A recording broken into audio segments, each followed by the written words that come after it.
Vue imprenable dans ce magnifique décor du monument de l'Amazone. Derrière la nouvelle attraction touristique, 12 patineurs sont venus s'entraîner ce lundi après-midi, très ensoleillé à Cotonou. Température 26 degrés, un vent de 21 km/h et un taux d'humidité de 79%. Conditions climatiques idéales pour une séance bien accomplie.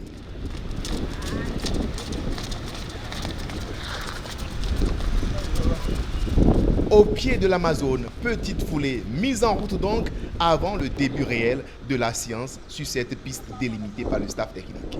Toute la semaine, on va en salle, des fois on revient sur piste. Il faut dire qu'on fait aussi des séances sur piste, comme les athlètes d'ailleurs. Et après nous revenons sur la piste de roller pour rouler aussi. Après l'échauffement sous la houlette du préparateur physique Raoul Idou, les 12 athlètes sont soumis pendant une quinzaine de minutes à l'exercice de patin au sol. Un exercice qui permet de développer une bonne poussée des athlètes lors des grandes compétitions. Ces athlètes révisent également leur gamme sur la gestion des deux virages, lieu très déterminant dans la réalisation de grosses performances par le patineur. Cette répétition est un avant-goût du stage de préparation qui aura lieu les prochaines semaines à Paris en prélude au championnat du monde prévu fin août en Italie. Et pour ces mondiaux, Jude Nupokenu, 5 fois champion du Bénin, à la fois athlète et entraîneur, vise clairement l'or. Mon objectif, c'est vraiment challenger le niveau mondial. Parce que j'ai remarqué qu'au niveau africain, on est un peu limité. Et nos objectifs sont restés pendant plusieurs années sur le plan africain. Donc il est vraiment temps qu'on se révèle et qu'on arrive à challenger quand même les champions du monde. C'est possible. À ces mondiaux, le continent sera représenté par l'Égypte et le Bénin.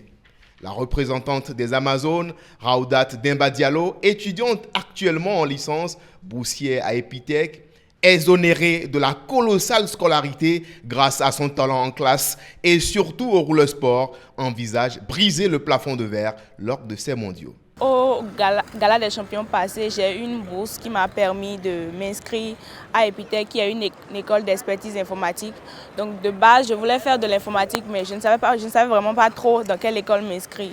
Donc juste après mon bac, j'ai découvert cette école, j'ai fait un peu de recherche et j'en ai parlé aux parents.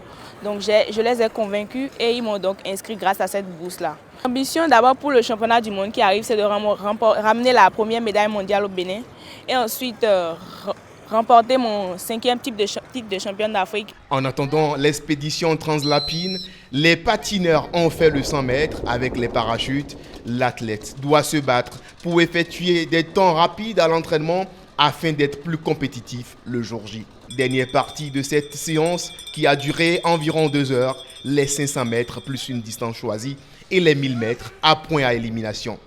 Les athlètes et le premier responsable de cette fédération sont très heureux de travailler ici, eux qui s'entraînent de moins en moins depuis qu'ils étaient privés d'un cadre adéquat. Depuis que le stade est en rénovation, ça a été très difficile pour nous d'entraîner l'équipe nationale, ce qui fait que ça a commencé par agir sur la performance des athlètes.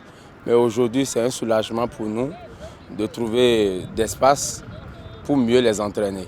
Désormais, les 866 licenciés pourront s'entraîner dans de meilleures conditions pour plus de médailles. En 10 ans de création, le roller sport béninois a remporté 276 médailles sur le plan international, dont 123 en or, 85 en argent et 68 en bronze. Malgré une vitrine déjà bien garnie, cette fédération sportive n'entend pas donc s'arrêter en si bon chemin. L'entraîneur national espère de nouvelles médailles le mois prochain. Avec le travail qui est fait et vu l'expérience que j'ai, je tiens à vous dire qu'il y a de l'espoir. On peut revenir avec des médailles. Peut-être que l'aube nouvelle va retentir en Italie.